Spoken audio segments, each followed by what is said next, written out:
You have been in groups before, many of them. You have sat at tables surrounded by people who were supposed to be your people.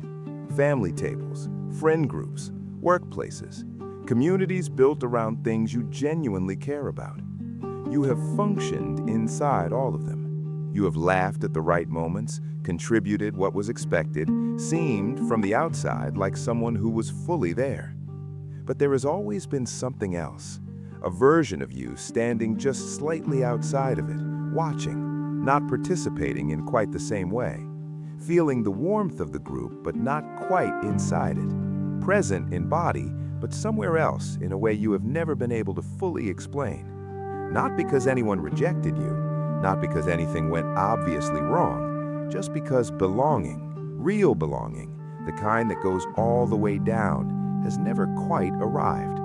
And the strangest part is that nobody around you knew. They thought you were in. They would have said you were one of them, but you knew differently. You have always known differently, and you have spent so long living with that particular gap between how things looked and how they felt that you stopped expecting it to close. This is the psychology of people who feel like they have never truly belonged anywhere. And it is not about being rejected.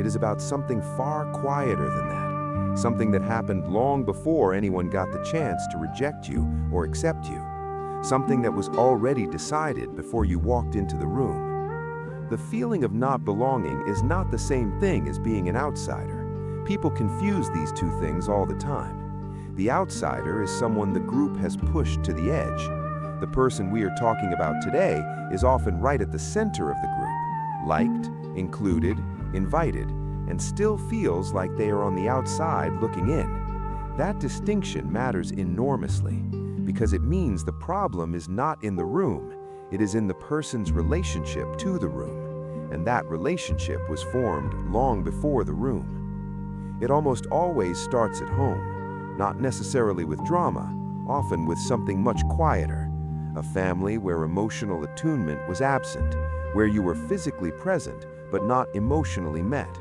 where the adults around you were busy with their own worlds in ways that left you feeling, without being able to articulate it, slightly peripheral, like you were in the household but not fully of it, like you existed in the space but nobody was tracking you with quite enough attention to make you feel fully seen. Or it starts with a mismatch. You were a sensitive child in a family that didn't have the language for sensitivity.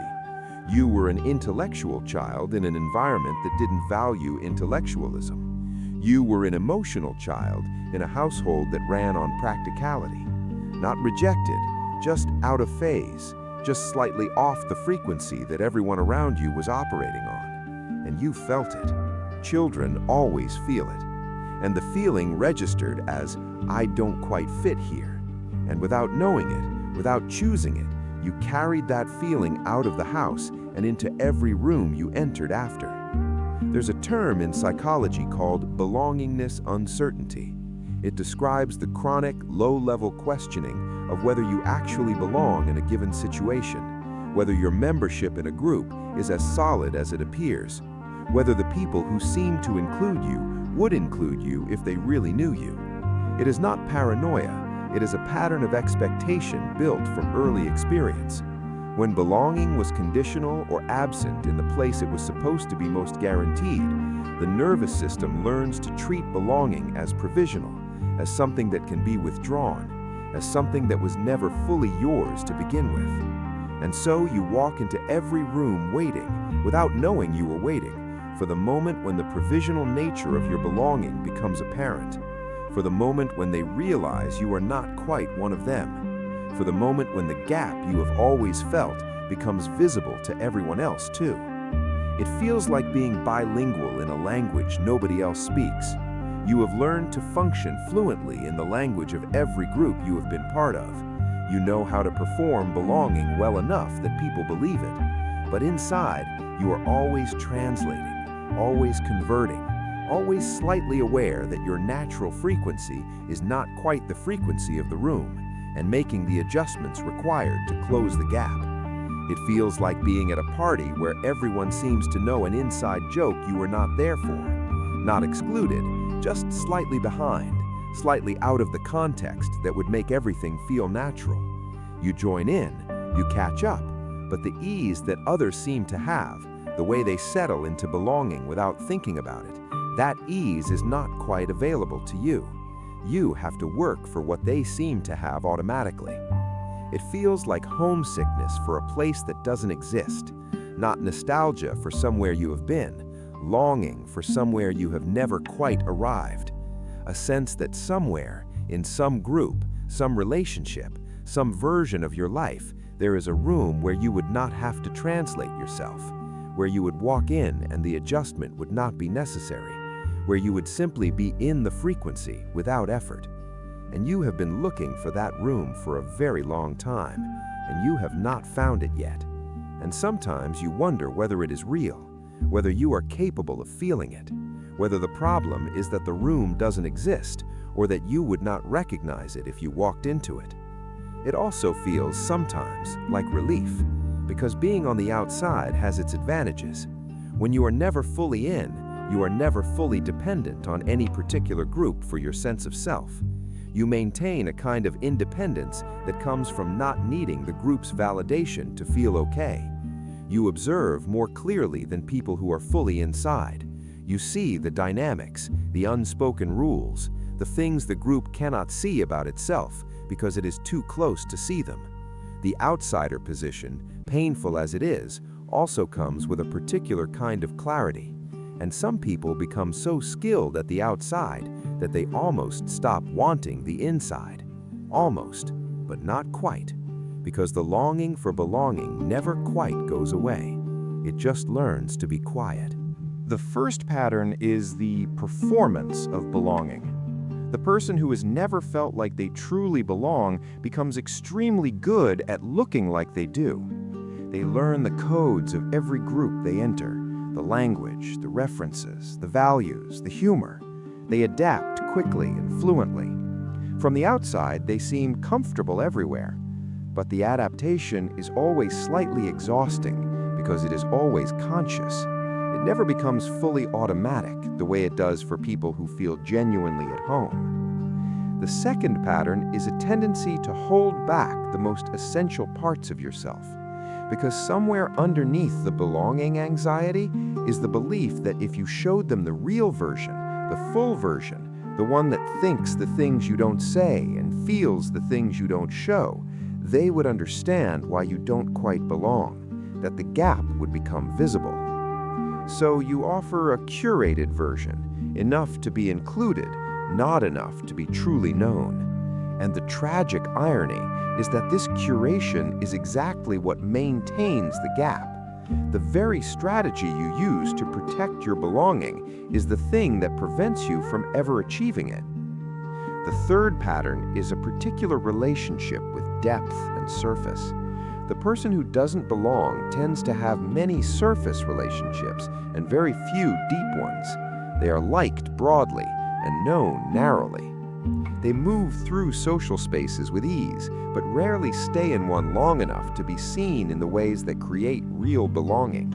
Because real belonging requires sustained exposure. It requires being seen over time, in multiple contexts, including the unflattering ones. And that sustained exposure feels risky when you carry the belief that being fully seen will reveal the reason you don't quite fit. The belonging anxiety creates exactly the conditions it fears. You hold back to protect your place in the group. The holding back means nobody knows you fully. Nobody knowing you fully means the connection stays surface level. The surface level connection confirms that you don't truly belong, and the cycle continues, quiet and invisible, underneath every relationship you have. Think about the last time you were in a group you were supposed to feel comfortable in, people you have known for years, people who genuinely like you, and ask yourself honestly, were you fully there? Or was there a part of you, however small, running the familiar background process, monitoring, adjusting, checking whether you were too much or not enough, whether you were fitting in the right way, whether they could tell somehow that you were slightly off frequency? Now think about the last time you let someone see a part of you that you usually keep back. Something real, something that revealed the internal version of you rather than the performing version. What happened? Did the relationship get closer? Or did you immediately pull back from having shown it as if you had offered something you were not sure you were allowed to offer? Because here is what is actually happening.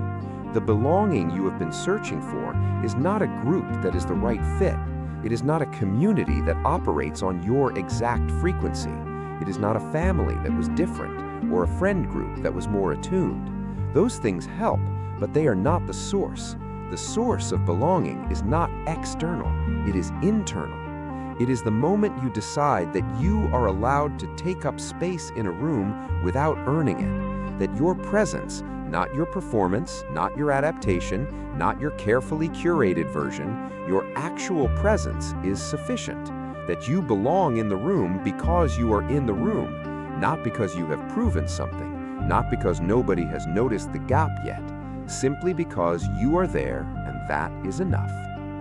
That decision cannot be made for you. Nobody can give it to you. Not the right group, not the right relationship, not the right community. Because the provisional feeling, the sense that your belonging is temporary and contingent, does not live in the rooms you walk into. It lives in you. And it will follow you into every room until you examine it clearly enough to see it for what it is. Not a truth about where you fit, a belief you formed a very long time ago in a very specific place that was never meant to apply to every room you would ever enter for the rest of your life. You are not too much. You are not too different. You are not the wrong frequency for every room you have ever been in. You are someone who learned early and thoroughly to doubt their own right to be fully present in a space. And that learning was so complete, so early, so woven into the way you move through the world that you stopped questioning whether it was true. You just accepted it as the condition of your existence, the thing that was simply true about you. The way some people are short and some are tall. You were someone who didn't quite belong. But that was never true. It was only ever a belief built in a specific place by a specific set of experiences that were real and mattered and left their mark, but a belief nevertheless. And beliefs, unlike heights, can change.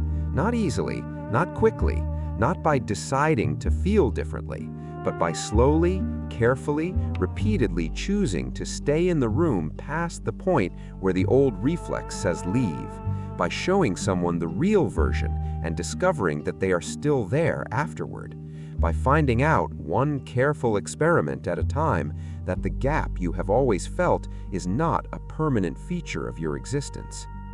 The room you have been looking for, the one where belonging doesn't require translation, it is not somewhere you haven't been yet. It is not a group you haven't found or a place you haven't lived. It is available in any room where you are willing to stop performing and start being present. It is available in any relationship where you are willing to show the real version and find out what happens.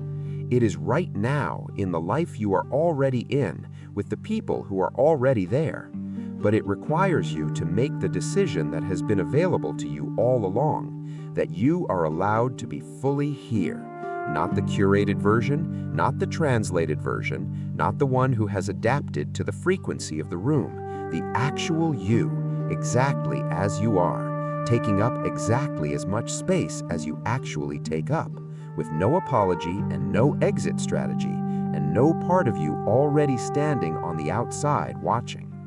You have been on the outside for a very long time. You got very good at it, but the outside was never where you belonged. You just spent so long there that it started to feel like home. Next episode, there is a person who goes completely quiet when things get too heavy. Not cold, not distant, not unfeeling, just gone. They shut down in a way that looks from the outside like they don't care, but from the inside, it feels like the only way to survive something that is too big to process. That one is next.